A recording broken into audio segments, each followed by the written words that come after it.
హల్లెలూయా. ప్రభు నామానికి మహిమ కలిగిన గాక. ఆమేన్. హల్లెలూయా.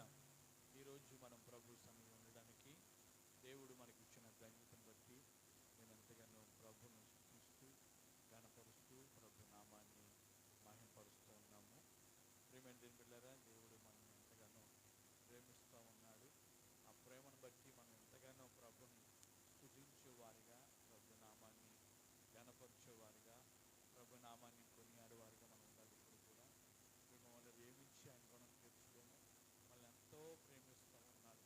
ఆ ప్రేమను బట్టి మనం ఎంతగానో ప్రభును స్తుతించేవారుగా ఉండాలి.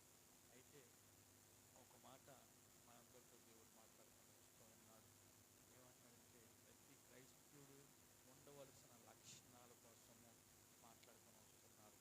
ఈ అంచె దినాల్లో ఉండవలసిన లక్షణాలు ఉండకపోతే దేవుడి రాకల్లో గిడబడతాం. దేవుడి రాకల్లో ఎత్తబడడం వల్ల దేవుడి రాకల్లో ఎత్తబడాలంటే ప్రతి క్రైస్తవుడికి ఉండవలసిన లక్షణాలు మనం కలిగి ఉండాలని ప్రభు పేరిట మీకు మనం చేస్తున్నాం. ఏంటంటే మొట్టమొదట విధేయత కలిగి ఉండాలి.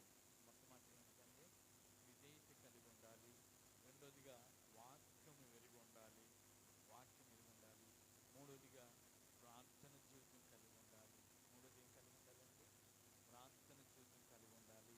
నాలుగోది ప్రతి విషయంలో కూడా కృతజ్ఞత కలిగి ఉండాలి. కృతజ్ఞత జీవితం కలిగి ఉండాలి. ఐదోది వలన దేవునితో సావాసం కలిగి ఉండాలి. దేవునితో సావాసం కలిగి ఉండాలి. పరిశుద్ధులతో సావాసం కలిగి ఉండాలి. దేవుని సేవకులతో సావాసం కలిగి ఉండాలని చక్కని మాట కలిగి దేవుడు మనతో మాట్లాడారు. ఈరోజు అట్టి సావాసం ఎప్పుడు కూడా మానక ఆ సావాసం కలిగి ఉండాలని దేవుని వాక్యం సెలవిస్తున్నారు. ఇప్పుడు ఏంటంటే ప్రియమోదరా, క్రీస్తు యొక్క అడుగుజాల్లో మనం నడుచుకోవాలి. దేవుడు మనకి మాదిరి ఉంచుకోవాలి. ఆరో మాట ఏంటంటే క్రీస్తు యొక్క అడుగుజాల్లో మనము నడుచుకోవాలి. అనగా వాక్యం అనుసరించి జీవించాలి. వాక్యం అనుసరించి ఎప్పటికీ జీవిస్తామో మనం ఎవరి అడుగుజాల్లో నడుస్తున్నట్లు? క్రీస్తు యొక్క అడుగుజాల్లో నడుచుకున్నట్లు. మొదటి పేతురు పత్రిక 2:21 మనం చదువుకుంటాం. మొదటి పేతురు పత్రిక 2:21 ఒక అద్భుతమైన మాట ఉన్నదండి. క్రీస్తు కూడా మీ కొరకు బాధపడి మీరు తన అడుగుజాలయందు నడుచుకున్నట్లు మీకు మాదిరి ఉంచిపోయాను. హల్లెలూయా. చెప్పండి ఒకసారి, హల్లెలూయా. హల్లెలూయా. ప్రియమోల్లరా, క్రీస్తు కూడా శ్రమపడ్డాడు. శ్రమపడి మనకి ఏమి ఉంచిపోయాడంటే ఒక మాదిరి ఉంచిపోయాడు. ఏంటంటే మాదిరి అంటే మనము కూడా క్రీస్తు యొక్క అడుగుజాలలో, యేసుక్రీస్తు యొక్క అడుగుజాల్లో నీవు నేను కూడా ఏం చేయాలి? నడుచుకోవాలి. ఈ లోకంలో ఉన్నప్పుడు యేసుక్రీస్తు వారు ఎలా నడుచుకున్నారో, యేసుక్రీస్తు వారు ఎలా జీవించారో, యేసుక్రీస్తు వారు ఈ లోకంలో ఉన్నప్పుడు ఎలాగ నడిచారో ఈ దినాల్లో నీవు నేను కూడా అలాగే నడుచుకోవాలి. యేసుక్రీస్తు ఈ లోకంలో ఉన్నప్పుడు అంటే మనం క్రీస్తు అడుగుజాలను అర్థం అంటే ప్రియమైన పిల్లరా, క్రీస్తు ఏ మనసు కలిగి ఉన్నాడంటే యేసు ప్రభువారు ప్రేమ కలిగి ఉన్నాడు. ఏం కలిగి ఉన్నాడండి? ప్రేమ కలిగి ఉన్నాడు. రెండోది క్షమించే మనసు కలిగి ఉన్నాడు. మూడోది కరుణగల హృదయం కలిగి ఉన్నాడు. కరుణిస్తున్నాడు, ప్రేమిస్తున్నాడు, క్షమిస్తున్నాడు కదండి. అవునే కదండి. ఈ రోజుల్లో ఈ మూడు ఉన్నాయి అనుకోండి, ప్రేమ వల్ల ఈ ప్రపంచంలో ఏమో అవసరం లేదు. కోర్టులు అవసరం లేదు, జైలు అవసరం లేదు, పోలీస్ స్టేషన్లో అవసరం ఉండదు కదండి. క్షమించి ప్రేమించి కరుణించి ప్రేమిస్తే ఏమైనా అవసరం ఉంటుందండి ఈ లోకంలో? ఏదక్కర్లేదు. ఈ లోకంలో అవి లేకనే, క్రీస్తు మనసు లేకనే, క్రీస్తు యొక్క గుణగణాలు లేకనే ప్రేమ వల్ల ఈ లోకంలో ప్రేమ లేక ఆక్రమిస్తారు. ప్రేమ లేక పగెక్కువైపోతున్నారు. ప్రేమ లేకనే ప్రతి మానవుడు కూడా ఏం చేస్తారంటే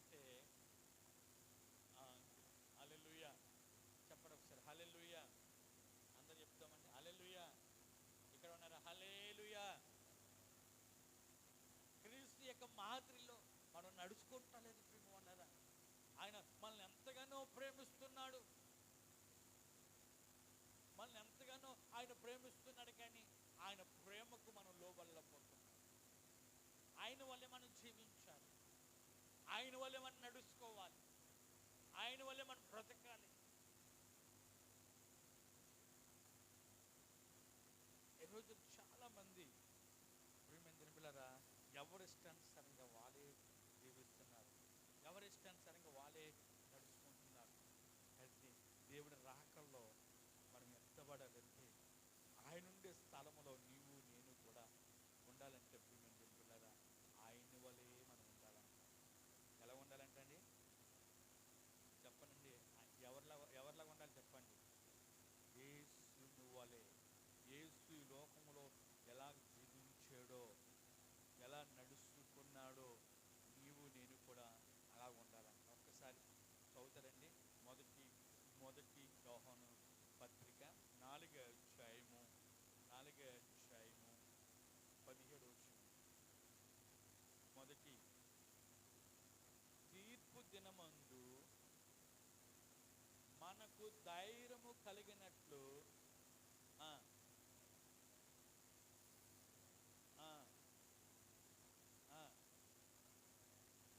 ఆయన ఎట్టువాడై ఉన్నాడో మనము కూడా ఈ లోకములో అట్టువాడిగా ఉండాలంట. హల్లెలూయా. సరే, యేసు ప్రభువారు ఎట్టువాడిగా జీవించాడో ఈలో ఉన్నప్పుడు ఎంతో మంది చాలా మాటలన్నారు, రకరకాలమైన మాటలన్నారు.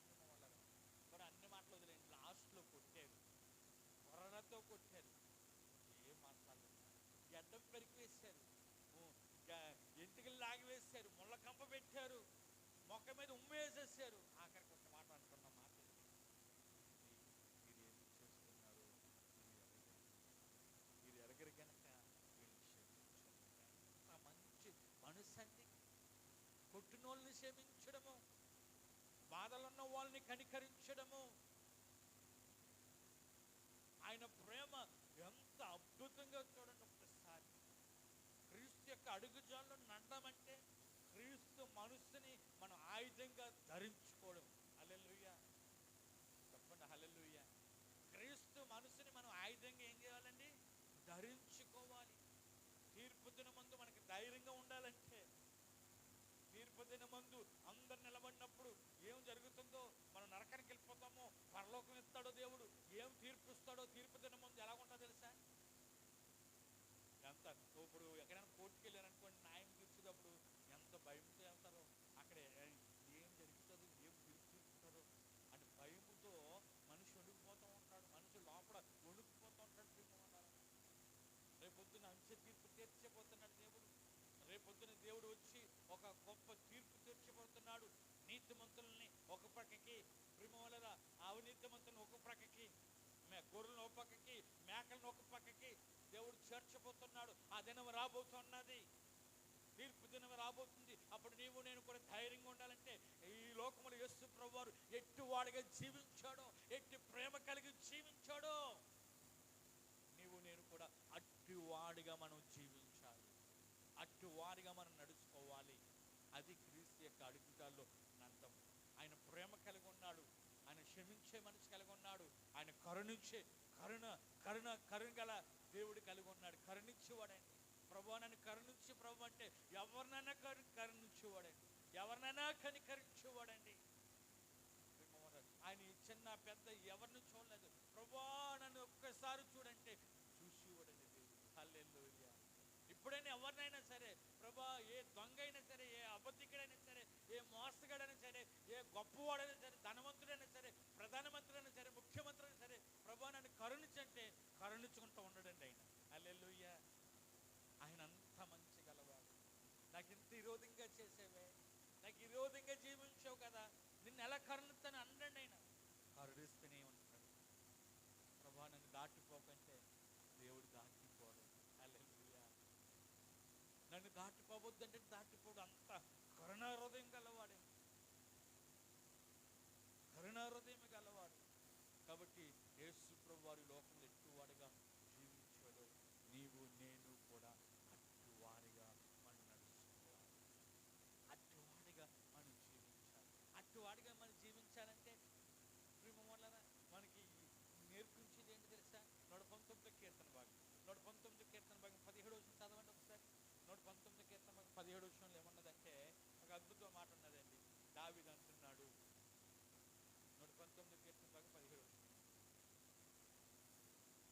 సేవకుడైన నేను ఏంటి బ్రతుకున్నట్లు నా ఎడల నీ దయారసము చూపము, నీ వాక్యాన్ని బట్టి నేను నడుచుకొందును. హల్లెలూయా, చెప్పండి హల్లెలూయా. ప్రభువా నీ సేవకుడు నన్ను నేను బ్రతుకున్నట్లు నీ దయారసం నాకు చూపిస్తే, నీ వాక్యాన్ని బట్టి అంటే నిన్ను బట్టి నేను నడుచుకుంటాను, నిన్ను బట్టి నేను జీవిస్తాను. వాక్యమే దేవుడై ఉన్నాడు, అవునా కదండి? వాక్యమే దేవుడై ఉన్నాడు, దేవుడే వాక్యమై ఉన్నాడు. వాక్యాన్ని అనుసరించి నేను నడుచుకుంటాను. అయ్యా నన్ను బ్రతికించు, నీ కరుణ రాక్షసము నా మీద ప్రోక్షము, నీ కరుణాస్తంతో నన్ను కరుణించి నన్ను బ్రతికించయ్యా. నీ వాక్యాన్ని బట్టి నేను నడుస్తాను. ఈ రోజుల్లో చాలా మంది వాక్యాన్ని బట్టి నడుచుకుంటే నువ్వు ఎవరిని పోలి నడుచుకున్నట్టు? క్రీస్తుని పోలి నడుచుకున్నట్టు, క్రీస్తు యొక్క అడుగుజాల్లో నడుచుకున్నట్టు. హల్లెలూయా, హల్లెలూయా. ఈరోజు ప్రియమైన పిల్లరా, ఆయన అడుగుజాల్లో నడవకుండా, ఆయన అడుగుజాల్లో నడవకుండా రేపొద్దున పరలోకం ఎలాగెళ్ళగలుగుతాము? రేపొద్దున పరలోక పట్టణానికి ఎలాగెళ్ళగలుగుతాము? ఈ రోజుల్లో కొన్ని అడుగుజాల్లో ఈ మధ్యలో న్యూస్ వినపడుతుంది, పులులు రోడ్ల మీద తిరుగుతున్నాయని. పులుల గురించి ఏం చేశారు? సీసీ కెమెరాలు పెట్టారంట. పెడితే ఏం అడుగుజాలు కనపడుతున్నాయి? దాని పాదాలు అడుగుజాలు కనపడుతుంది. ఈ దారిని వెళ్ళింది అని చెప్తున్నారు. ఇంకా ఈ దారిని వెళ్ళింది, ఇక్కడి నుంచి వెళ్ళింది, జాగ్రత్తగా ఉండండి. ఏరులో వాళ్ళందరికీ ఏం చెప్తున్నారు? జాగ్రత్తగా ఉండండి అంటారు అడుగుజాలు. ఇప్పుడు ప్రేమ వాళ్ళ క్రీస్తు అడుగుజాలు మనకే కనపడతాయి. ఎవరికి? దేవుడిని ఎరిగినోడికి కనపడతాయి తప్ప ఎరగని వాళ్ళకి తెలియదు. తెలుస్తుందండి? తెలీదు. దేవుడు ఎంత ప్రేమమయుడో ఎరగని వాళ్ళకి తెలియదు, ఎరిగిన వాళ్ళకి తెలుస్తుంది. మనం ఎరిగి ఉన్నాం కాబట్టి ప్రియమందరి పిల్లరా, ఆయన అడుగుజాల్లో మనం నడుచుకోవాలి. ఆయన వల్లే మనం జీవించాలి, ఆయన వల్లే మనం నడుచుకోవాలి. అంటే ఆయన వల్లే నడవంటే వాక్యం అనుసరించి. హల్లెలూయా. ఏమనుసరించండి?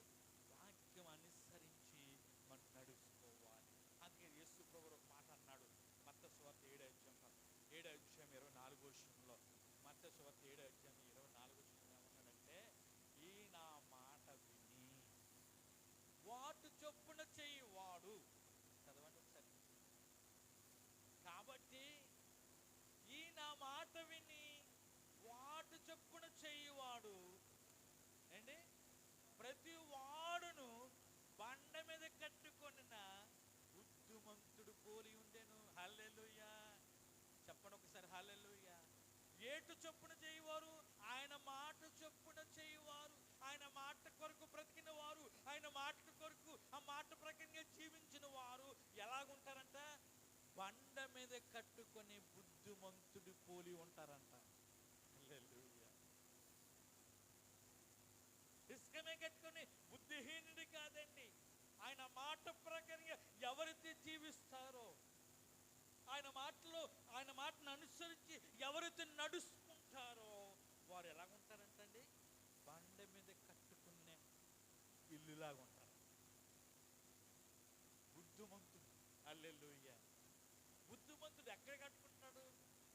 బుద్ధిమంతుడు ఎప్పుడు బుద్ధిమంతుడు అవుతాడు అంటే దేవుని మాట విన్నప్పుడే బుద్ధి వస్తుంది. అవునే కదండి? దేవుడి మాట బుద్ధిమంతుగా నడుచుకుంటాడు. దేవుడి మాట వినబోతే బుద్ధిహీనుడిగానే ఉంటాడు. దేవుడి మాట వినకముందు బుద్ధిహీనుడిగా నడుచుకుంటాడు. ప్రియమైన దేవుని బిడ్డలారా, దేవుడి మాట విన్న వాళ్ళు ఎలా నడుచుకుంటారండి? బుద్ధిహీనులుగానే నడుచుకుంటారు. దేవుడి మాట విన్నవాళ్ళు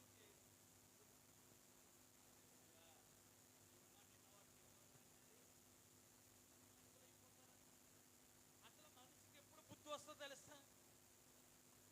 మనిషికి ఎప్పుడు బుద్ధి వస్తుందంటే దేవుడు చెయ్యి విడిచి పెట్టినప్పుడు బుద్ధి వస్తుంది. అంత కోల్పోయినప్పుడు బుద్ధి వస్తుందండి. మీరు న్యాయాధిపతుల గ్రంథంలో మీరు చదువుకున్నట్లయితే 16వ అధ్యాయము 20 అధ్యాయం 28వ వచనం వరకు మీరు చదువుకుంటే 16వ అధ్యాయం అక్కడ ప్రేమన్నారా ఎవరు చేయి విడిచిపెట్టాడంటే సంసోను చేయి విడిచిపెట్టాడు.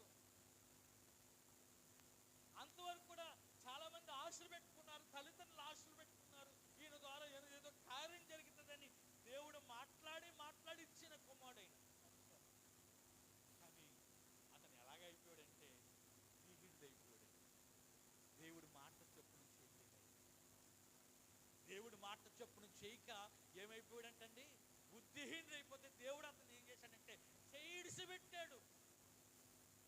చేయిడిసి పెడుతూ ఉన్న బలం కోల్పోయింది. ఆయన అంత బలవంతుడు ఎవరు లేరు. ఆయన బలం ఎటువంటి బలం తెలుసా అండి? ఓ సింహం వచ్చానంట కుక్క పిల్లలు చీల్చేది, మేక పిల్లలు చీల్చేది. మేక పిల్లని ఎలా చీల్చేస్తాడు చెప్పండి? అవునండి, మేక పిల్ల మనం చీల్చేస్తామా? కోడి పిల్లని చీల్చలేము కదండి. కోడి పిల్లని పట్టుకోగలుగుతామని చెప్పండి, ఒకసారి ఆలోచించండి. ఎవరైనా చుట్టాలు వచ్చారనుకో, మా చిన్నప్పుడు చుట్టాలు వచ్చినప్పుడు కోడిని చూసేవారు అమ్మాలు. పలానా కోడి, నల్ల కోడిని పెట్టిన పట్టుకోరు అనేవారు. పట్టుకుంటే ఏవో ఎంత దూరం పరిగెత్తించేదో, అది రాయిచ్చి కొట్టినా దొరికేది కాదు. మీకు అర్థమైందండి? రాయిచ్చి కొట్టినా దొరికేది. కానీ ఆయన అంత బలవంతుడు అంటే సింహాన్ని చీల్చేసేవాడు. ఒకేసారి 300 నక్కలను పట్టుకున్నాడు. ఎంతమందిని పట్టుకున్నాడండి? మనుషులు కదా, నక్కలు ఒకేసారి దొరుకుతాయా? నక్క శాస్త్రం మీకు తెలుసండి? ఇక్కడ అడిగేసిందంటే ఇంకెక్కడో కనపడుతుంది నక్కల్ని ఎంతమంది చూసారు? ఒకసారి చేయండి. చూడలేదమ్మా? ఒక్కలాగా ఉంటుంది నక్క కూడా. హల్లెలూయా. దాని ఎర్రటిగా ఉంటుంది, దాని మూతి కానీ తోక కానీ ఎర్రటిగా ఉంటుంది.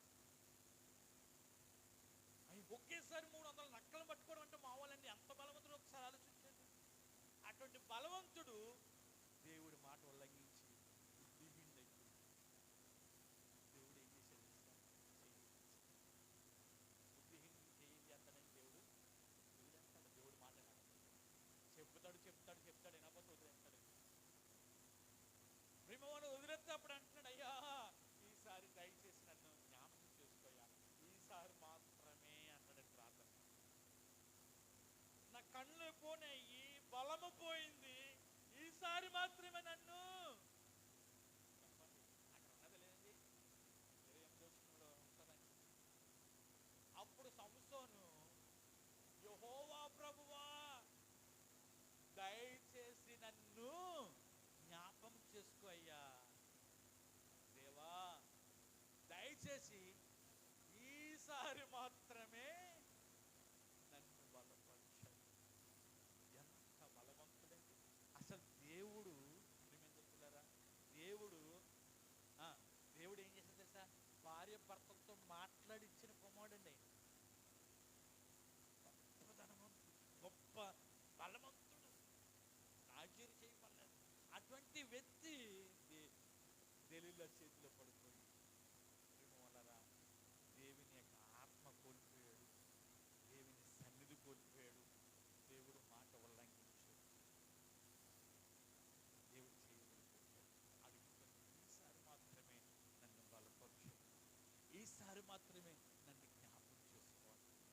నిజంగా ఆయన మాట ప్రకారంగా చేస్తే బుద్ధిమంతుడిగా ఉంటాడు, కానీ బుద్ధిహీనుడిగా. ఈయనకి ఎప్పుడు బుద్ధి వచ్చిందంటే బుద్ధిహీనుడు అయిపోయి అంతా కోల్పోయి అంతా విడిచిపెట్టిన తర్వాత ఆయనకి ఏమొచ్చిందంటే అండి, బుద్ధి వచ్చింది. బుద్ధి వచ్చి అప్పుడు అంటున్నాడు, ప్రభువా నన్ను జ్ఞాపకం చేసుకోయ్యా, ఈసారి మాత్రమే నన్ను జ్ఞాపకం చేసుకొని ఏడుతో మొదలు పెట్టాడు. దేవుడు మళ్ళా కరుణ గలవాడు కాబట్టి, కరుణించేవాడు కాబట్టి కరుణించి ముందున్న బలము దేవుడు ఇచ్చాడంట. హల్లెలూయా, హల్లెలూయా. ఒకవేళ వదిలిపెట్టిన మళ్ళా పట్టుకుంటాడు దేవుడు. చాలాసార్లు మనల్ని ఒక్కొక్కసారి వదిలిపెడతాడు. ఎందుకంటే ఆయన మాట వినకపోతే, ఆయన మాట ప్రకారంగా మనం జీవించకపోతే, ఆయన మాట ప్రకారం మనం నడుచుకోకపోతే, ఆయన వాక్యం చాలాసార్లు మనకి బుద్ధి చెప్తూ ఉంటుంది. ఒక్కోసారి మనతో మాట్లాడుతూ ఉంటుంది, కానీ మనం ఏం చేస్తున్నాం అంటే పెడచవుని పెడేస్తాం. ఒక్కొక్కసారి పెడచవుని పెడేస్తూ ఉంటాం. నిజంగా బుద్ధిమంతుడు అయితే ఏం చేస్తాడంటే దేవుడి మాట అన్నవాడు, అమ్మో ఇది దేవుని మాట, ఇది దేవుని వాక్కు, ఇది దేవుని స్వరము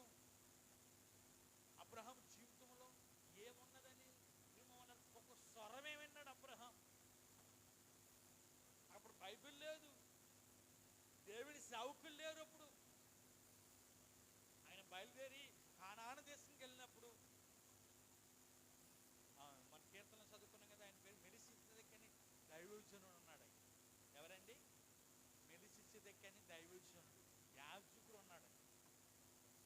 ఆయన రొట్టె ద్రాక్షరసం ఎవరికి ఇచ్చేవాడంటే అబ్రహాముకి ఇచ్చేవాడంట. హల్లెలూయా. అబ్రహాముకు రొట్టె ద్రాక్షరసం ఆ కాలం కూడా ఇచ్చాడు. యాజకుడు దేవుని సేవకుడు ఎప్పుడున్నాడంటే కానాను దేశంలో ఉన్నాడు తప్ప ఆయన నివసించిన దేశంలో ఎవరు సేవకులు లేరు. ఒక స్వరం వినబడ్డదంతే, ఒక వాక్యం వినబడ్డదంతే. ఏమి విడిచిపెట్టమన్నాడు అన్ని విడిచిపెట్టి ఆయన బయలుదేరి బయటకు వచ్చాడు. ఉన్నతమైన స్థాయిగా దేవుడు ఆశీర్వదించాడు. హల్లెలూయా. ఉన్నతమైన స్థితిలో అతను పెట్టాడు. కాబట్టి ఈరోజు ప్రియమైన మనం వాక్యం అనుసరించి నడుచుకుంటున్నామా? వాక్యం అనుసరించి జీవిస్తున్నామా? చాలాసార్లు ఆయన మాట ప్రకారంగా నడుచుకుంటున్నామా? ఈ అంచె దినాల్లో ప్రకటన గ్రంథం 1:3 రాయబడినట్లుగా ప్రకటన గ్రంథము 1:3 చదవండి ఒకసారి.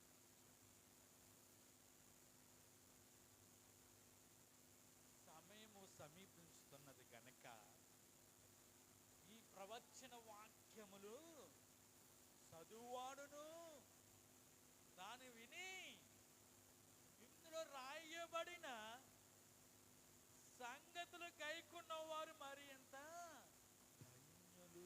హల్లెలూయా. ఏం సమీపిస్తుందండి? సమయము సమీపిస్తున్నది. ఏ సమయము? రాకడ సమయము. మీరు న్యూస్ చూడండి, ఎక్కడెక్కడ యుద్ధాలు జరుగుతుంది. దేవుడు చెప్పాడు, నీ రాకడలో ఏం జరిగితే ప్రభువాని చూసి అడిగితే అక్కడక్కడ యుద్ధాలు జరుగుతాయి. దేశం మీద దేశం లేస్తాయి, రాజ్యం మీద రాజ్యం లేస్తాయి, కరువులు వస్తాయి, భూకంపాలు జరుగుతాయి, సునామీలు వస్తాయి, ప్రేమ చల్లారిపోతుంది, అక్రమం విస్తరిస్తుంది. నోహవు కాలం ఉన్నట్టే ఉన్నాను. నోహవు కాలం ఎలాగ జీవించారో, నోహవు కాలంలో ఎలాగున్నదో అలాగున్నది ఈ కాలము కూడా. అక్రమం విస్తరిస్తూ ఉన్నారు. ప్రేమ కనపడతలేదు. ఇంతమంది నా ప్రేమలు లేవు, ఇంతమంది నా ఆపేటలు లేవు.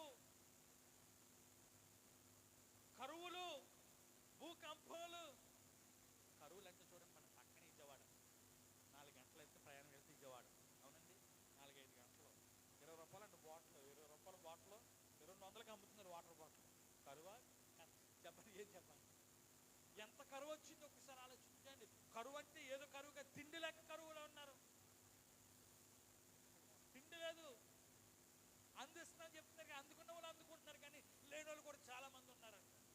ఇంకా సిటీలో అంతే, కానీ పల్లెటూరు గ్రామాల్లో కూడా ఉన్నాయి. పల్లెటూరు చుట్టుపక్కల పల్లెటూరు గ్రామాల్లో కూడా ఉన్నాయని చెప్తున్నారు. వాళ్ళు కరువు లేదని చెప్పాడు. దేవుడు ఏమన్నాడు? అంతలక్క కాదు, అక్కడక్కడ కరువులు అన్నాడు దేవుడు. మీకు అర్థమైందండి? ఏమన్నారు? ఇక్కడ ఉన్నారా? అక్కడక్కడ కరువులు అన్నాడు. మరి సమయం సమీపిస్తామన్నారు. ఈ ప్రవచన వాక్యము వినివాడును దాన్ని గైకొన్నవాడును ధన్యుడు. ఎందుకంటే రేపు ఆయన పరలోకంలో హల్లెలూయా. రేపు పొద్దున్న ఆయనతో పాటు ఉండగలుగుతాడు. ఆ వాక్యం విని దాన్ని గైకోవాలి. సమయం సమీపిస్తుంది.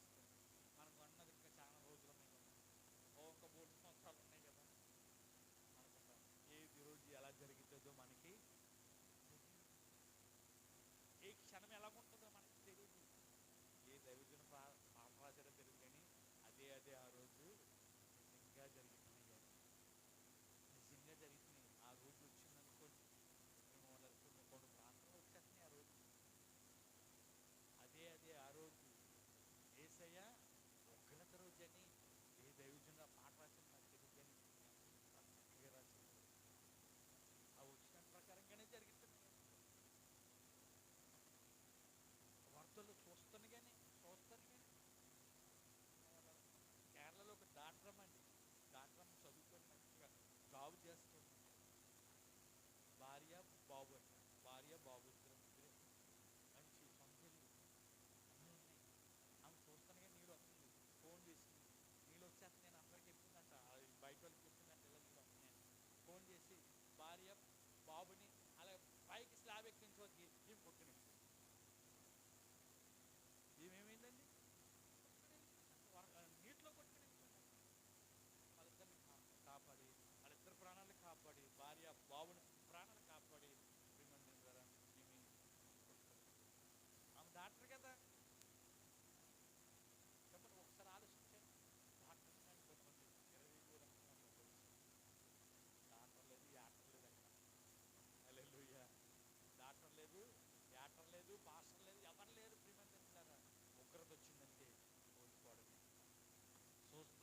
పెద్ద తుఫానా కాదు,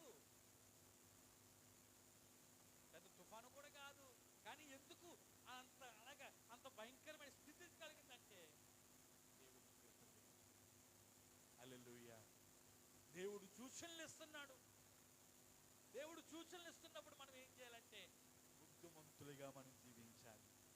బుద్ధిమంతులంటే ఏంటంటే వాక్య విని దాని ప్రకారంగా జీవించిన వాడే బుద్ధిమంతుడు. అవునా కదండి? హల్లెలూయా. వాక్య విని దాని ప్రకారంగా జీవించిన వాడే బుద్ధిమంతుడు. బుద్ధిమంతుడు. కాబట్టి క్రీస్తు యొక్క అడుగుజాలంటే వాక్యం అనుసరించి నడుస్తాం. ప్రభా ఈ రోజు నుంచి మేము నడుచుకుంటాం, మా పట్ల అట్టి కృప చూపించండి ఆయన అని ప్రతి ఒక్కరు అడుగుదామా? దేవా అడుగుదామా? ప్రభా నీ వాక్యానుసారంగా మేము జీవిస్తాం నాయన, నీ వాక్యం అనుసరించి నడుచుకుంటాం ప్రభా, నీ వాక్యాన్ని మేము దూరం అయిపోతాం, నీ అడుగుజాలని మేము నడుస్తాము. మమ్మల్ని మీరు సిద్ధపరచండి ప్రభా, మమ్మల్ని మీరు సిద్ధపరచండి. ఎందుకంటే సమయం సమీపిస్తూ ఉన్నది నాయన, నీ రాకడ సమయము ఎప్పుడు వస్తుందో మనకు తెలియదు, ఏ క్షణంలో వస్తుందో మనకు తెలియదు. వాళ్ళ రాకడన్నది ఎవరితో చెప్పడంట. యేసుప్రభు దొంగ వలే వస్తానన్నాడు, దొంగ వలే వస్తానన్నాడు. రాత్రి రావచ్చు, పగలు రావచ్చు దొంగ. అలాగే యేసుప్రభు వారు ఏ జామున వస్తాడో మనకు తెలియదు. కాబట్టి ప్రతి ఒక్కరు కూడా సిద్ధపడతాం. ప్రతి ఒక్కరు కూడా ప్రభా నీ వాక్యం అనుసరించి జీవిస్తాం, నీ వాక్యానుసారంగా నడుచుకుంటా నన్ను సిద్ధపరచయ్యా అని ప్రభుని అడుగుదాము. దేవుడి మాటలు దీవించి ఆశీర్వదించును గాక. ఆమేన్. ప్రతి ఒక్కరు కూడా కళ్ళు మూసుకొని ప్రార్థన చేసుకుందాం. ప్రతి ఒక్కరు కూడా కళ్ళు మూసుకొని ఒక్క నిమిషం ప్రభు సన్నిధిలో మనం ఉండడానికి దేవుడు మనకి ఎంతగానో ప్రభు చూపించాడు. ప్రేమవాడరా, ఎంతో మందికి అవకాశం లేదు, కానీ దేవుడు సన్నిధిలో ఈరోజు నువ్వు ఉన్నావంటే దేవుని కృప. ఈరోజు ఈ వర్షంలో దేవుని ఆరాధించడానికి వచ్చావంటే, ఎంత వర్షం వచ్చినా దేవుని ఆరాధించడానికి వచ్చావు. నిజమే, నేను నిజమైన క్రైస్తవుడు అని అనుకొని వచ్చావు. చాలామంది వర్షాన్ని చూసి ఆరాధించారు. దేవుడు నిన్ను తీసుకొచ్చాడంటే సమయము సమీపిస్తూ ఉన్నాడు. ఈ ప్రవచన వాక్యం విని దాని ప్రకారంగా జీవించిన వాడే, దాని ప్రకారంగా నడుచుకున్న వాడు ధన్యుడంటే పరలోక రాజ్యం వాడిదని అర్థం. పరలోక రాజ్యం వాడిదని అర్థము. దేవుని వాక్యానుసారంగా నడుచుకుంటే బుద్ధిమంతుడని అర్థము. బుద్ధిహీనుడు కాదండి, బుద్ధిమంతుడు. బుద్ధిమంతుడిగా ఆయన్ని సిద్ధపరుస్తాడు. సంవత్సరాన్ని బుద్ధిహీనుడైపోయాడు, దేవుడి మాటకి ఉల్లంఘించాడు. చేయవలసిన పని చేయకుండా, చేయవలసిన మంచి పని చేయకుండా, చేయవలసిన ఇశ్రాయేలు జనాంగాన్ని విడిపించుకుంటా, ఇశ్రాయేలుతో ఐగుప్తులతో సావాసం చేసి జలీలతోటి ప్రేమ బిడ్డలారా, జలీలతోటి ప్రేమ వాళ్ళ సాంగత్యం చేయడం మొదలు పెట్టాడు. ఉన్న దేవుడిచ్చిన బ్లెస్సింగ్, దేవుడిచ్చిన శక్తి, దేవుడిచ్చిన అభిషేకాన్ని కోల్పోయాడు. కోల్పోయిన బట్టి ఎలాగైపోయాడంటే ప్రేమ వాళ్ళరా, ఒక ఎద్దులాగా లేకపోతే గాడిదలాగా కళ్ళు లేనివాడుగా అయిపోతే, దేవా నన్ను జ్ఞాపకం ఈసారి మాత్రం నన్ను జ్ఞాపకం చేశాను, ఈసారి మాత్రమే నన్ను జ్ఞాపకం చేసుకో అని ఎంతగా ఏడుస్తున్నాడు బండ చాటున. ఈసారి మాత్రమే నన్ను జ్ఞాపకం చేస్తాయా. దేవుడు బుద్ధిమంతుడిగా సిద్ధపరిచి గొప్ప బలవంతుడిగా సిద్ధపరిస్తే దేవుడి మాట ఉల్లంఘించాడు. ఈరోజు ఈ నా మాటలు విని ఈ మాట చొప్పున చేయువాడు బుద్ధిమంతుడు పోలి ఉన్నాడు. బుద్ధిమంతుడు పోలి ఉన్నాడు. నిజమే సమయం సమీపిస్తూ ఉన్నారు. బుద్ధిమంతులుగా మనం జీవిస్తాము, బుద్ధిమంతులుగా మనం నడుచుకుంటాము. ఈ ప్రవచన వాక్యాలు, దేవుని వాక్యాన్ని అనుసరించి జీవిద్దాము. దావీదు కూడా అంటున్నాడు, నీ వాక్యం అనుసరించి నడుచుకుంటానయ్యా, నన్ను సిద్ధపరచు, నన్ను సిద్ధపరచు. నీ వాక్యం అనుసరించి నడుచుకుంటా, నన్ను సిద్ధపరచు అని అడుగుతున్నాడు. మమ్మల్ని మిక్కుగా ప్రేమిస్తున్న మా ప్రియా తండ్రి, ఈరోజు మీరు మాట్లాడిన మాటను బట్టి కొంటున్నాను. నీ అడుగు జాల్లో నడుచుకోవాలని, నువ్వు ఎలాగ నడుచుకున్నావో, ఈ లోకంలో ఉన్నప్పుడు నువ్వు ఎలాగ నడుచుకున్నావో మేము అలాగ ఉండాలని ప్రభా నువ్వు ఎటువంటి ప్రేమ కలిగి ఉన్నావో, ఎటువంటి క్షమించే మనసు కలిగి ఉన్నావో, ఎటువంటి కరుణ హృదయం కలిగి ఉన్నావో మేము అలా ఉండాలని, అలా ఉండుటకు మమ్మల్ని అందరినీ కూడా మీరు సిద్ధపరచు. ఈ వాక్యం విన్న వారిని నేను, అలాగే లైవ్లో ఉన్న బిడ్డలను కూడా మీరు సిద్ధపరచండి దేవా, సిద్ధపరచండి. ప్రభుత్వం నింపండి. ఈరోజు చూస్తున్న ప్రతి బిడ్డను బట్టి పొందినాలు, రాని బిడ్డలను దయతో క్షమించి వచ్చి వారు అందరినీ నడిపించున్నాను. నీకే మహిమ ఘనత ప్రభావములు ఆరోగ్యం